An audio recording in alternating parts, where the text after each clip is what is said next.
বিয়ের পর মেয়েদের নাকফুল পরার কথাটি কি? এটি একটি সামাজিক প্রথা ও সাজসজ্জার অংশ। বিয়ের পর মেয়েদের নাকফুল খুলে রাখলে স্বামীর অমঙ্গল হবে, কথাটির বিধান কি? ভিত্তিহীন কথা। বিয়ের পর মেয়েদের হাতে চুড়ি পরার কথাটা কি? এটি সৌন্দর্য ও সাজসজ্জার অংশ। খাবার খাওয়ার সময় সালাম দেওয়ার বিধান কি? জায়েজ। ইসলামে বিয়াতে গায়ে হলুদ অনুষ্ঠান করার বিধান কি? নাজায়েজ। কোন পাপের শাস্তি দুনিয়াতেই দেওয়া হয়? পিতা মাতার অবাধ্যতা। নামাজ না পড়া কোন ধরনের গুনাহ? কবিরা গুনাহ। কিয়ামতের দিন সর্বপ্রথম কিসের হিসাব হবে? নামাজের। শুক্রবার দিনটিকে সর্বপ্রথম জুম্মা হিসেবে নির্বাচিত করেন কে? হযরত সাদ ইবনে জারারাহ। সর্বপ্রথম পাপ কি? হিংসা অথবা অহংকার। হযরত আদম আলাইহিস সালাম পৃথিবীতে অবতরণের পর সর্বপ্রথম কোন ফল খেয়েছিলেন? কুল ফল। কিয়ামতের আগে কতজন মানুষ মিথ্যা নবী দাবি করবে? 30 জন। কোন নবী সর্বপ্রথম জান্নাতের দরজা খুলবেন? হযরত মুহাম্মদ সাল্লাল্লাহু আলাইহি ওয়াসাল্লাম। হযরত মুহাম্মদ সাল্লাল্লাহু আলাইহি ওয়াসাল্লামকে কোথায় কবর দেওয়া হয়েছে? নিজ বাড়িতে। হযরত মুহাম্মদ সাল্লাল্লাহু আলাইহি সাল্লাম কত বছর বয়সে প্রথম বিবাহ করেন? 25 বছর বয়সে।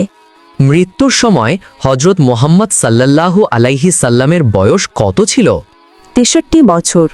নবীজির কত বছর বয়সে তার পিতা এবং মাতা ইন্তেকাল করেন? 6 বছর বয়সে।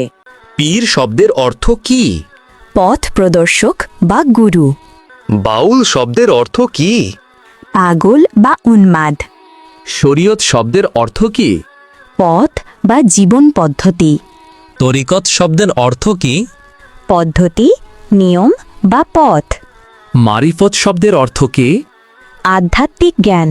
নাস্তিক শব্দের বাংলা অর্থ কি? নিরীশ্বরবাদী, অবিশ্বাসী, সংশয়বাদী। কাফের শব্দের বাংলা অর্থ কি? অবিশ্বাসী বা সত্য অস্বীকারী। শিরক শব্দের বাংলা অর্থ কি? অংশীদার করা বা অংশীদারিত্ব। জালিম শব্দের বাংলা অর্থ কি? জুলুমকারী, অত্যাচারী বা উৎপীড়ক। শয়তান শব্দের বাংলা অর্থ কি?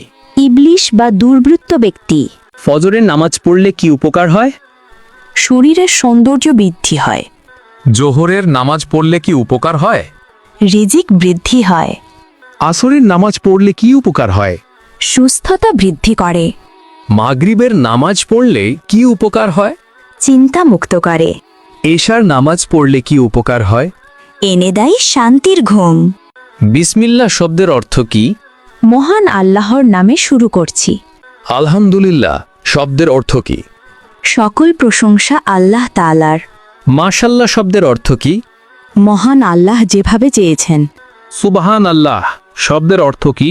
আল্লাহ সুমহান। ইনশা আল্লাহ শব্দের অর্থ কি? মহান আল্লাহ যদি চান। ইসলামে কাকড়ার মাংস খাওয়া কি? মাকরুহ। কুইচ্চা মাছ খাওয়া কি? হারাম। ছাগলের মাংস খাওয়া কি? হালাল। গাধার মাংস খাওয়া কি? হারাম।